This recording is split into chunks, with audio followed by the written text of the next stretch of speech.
private jet, leather seats, a chilled bottle of still water, fresh flowers on the side table, and not a single human passenger on board. Just a golden retriever named Biscuit stretched across a custom memory foam dog bed, flying at 40,000 feet somewhere over the Atlantic Ocean. No crying babies, no turbulence announcements making him flinch, no cargo hold, no darkness, no fear, just Biscuit, alone, on a $50,000 private jet from London to New York. And when people found out, the internet absolutely lost its mind. But here's the thing nobody is talking about. This wasn't reckless. This wasn't showing off. This was a calculated decision made by one of the sharpest financial minds in the world. And once you understand the full story, you might actually agree with him.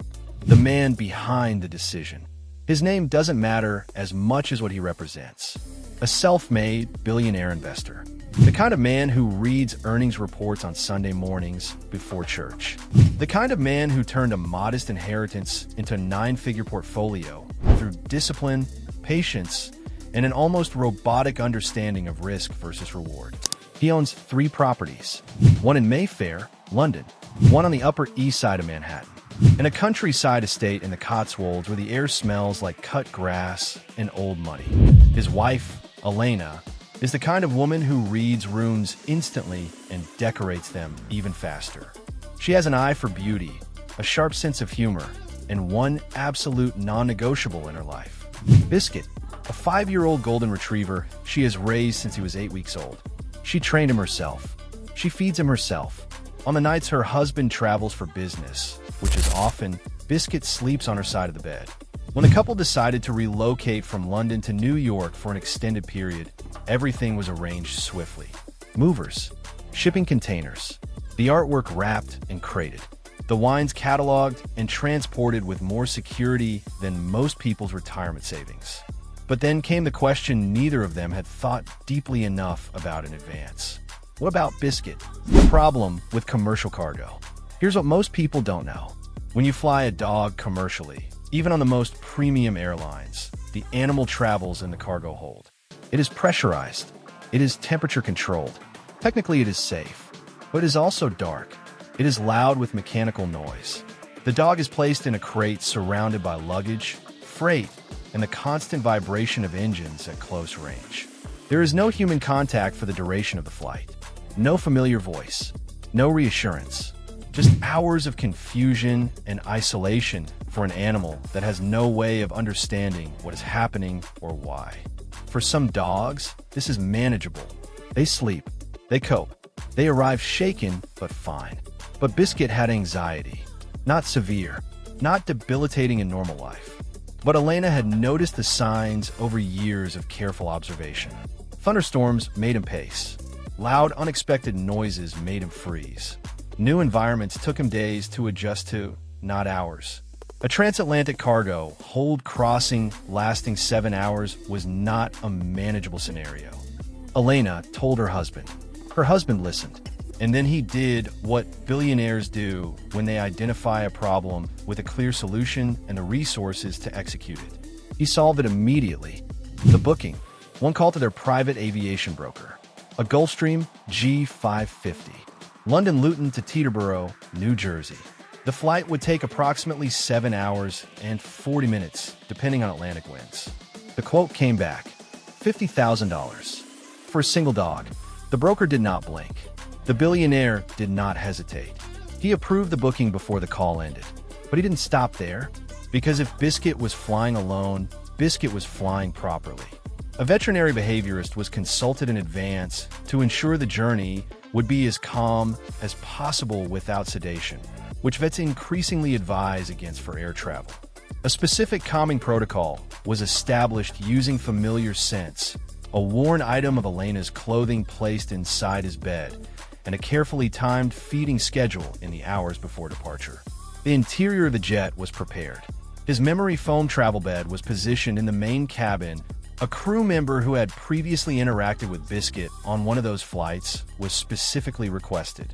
A familiar face, a voice he had heard before, fresh water, his specific brand of food, a chew he loved, soft classical music playing low through the cabin speakers because Elena had discovered years ago that it settled him during storms. Everything considered, everything arranged, no detail too small. The flight. Biscuit boarded at Luton on a Tuesday morning. A handler Elena trusted walked him onto the tarmac. He sniffed the air. He looked around at the vast gray sky and the green English countryside beyond the fence line. And then he walked up the steps. He settled into his bed within minutes. The crew members sat near him for the first hour. Not hovering, just present. Just a calm human body nearby, communicating through proximity that everything was fine, that this was safe. Somewhere over Iceland, Biscuit was asleep. He arrived at Teterboro 7 hours and 50 minutes later. Calm, rested, bright-eyed. He walked down the steps, spotted Elena standing on the tarmac, and sprinted toward her with the kind of full-body joy that only golden retrievers are capable of expressing. What the internet said when the story emerged, the reaction was predictable and completely divided. One side of the internet was outraged. $50,000 for a dog, while people struggle to afford rent, groceries, medical bills, while families make impossible choices every single day. A dog at a private jet. The other side thought it was the most romantic thing they had ever heard. A man who loved his wife so deeply that he protected the creature she loved most. No questions, no budget meetings, no compromise. And then there was a third perspective, a quieter one, the one that actually holds up under scrutiny. This was not emotional spending. This was a man who understood cost and context. What this really tells us, we talk about wealth as though it is purely about accumulation. The yacht, the jet, the penthouse, the collection. And yes, those things exist, and they are real, and they're extraordinary. But the most revealing thing about extreme wealth is not the size of the purchase. It is the category of problem that gets solved without a second thought. Normal life is a constant negotiation with limitation. You want to protect something you love, but the budget says no. You want to give someone an easier experience, but the options available to you have a ceiling. You make the best choice within the constraints you have. Billionaires operate without those constraints. And so the decisions they make reveal their actual values with a clarity that most people never get to express. The outro. Extreme wealth means living in a world where your pet gets better transatlantic travel conditions than 99% of humans.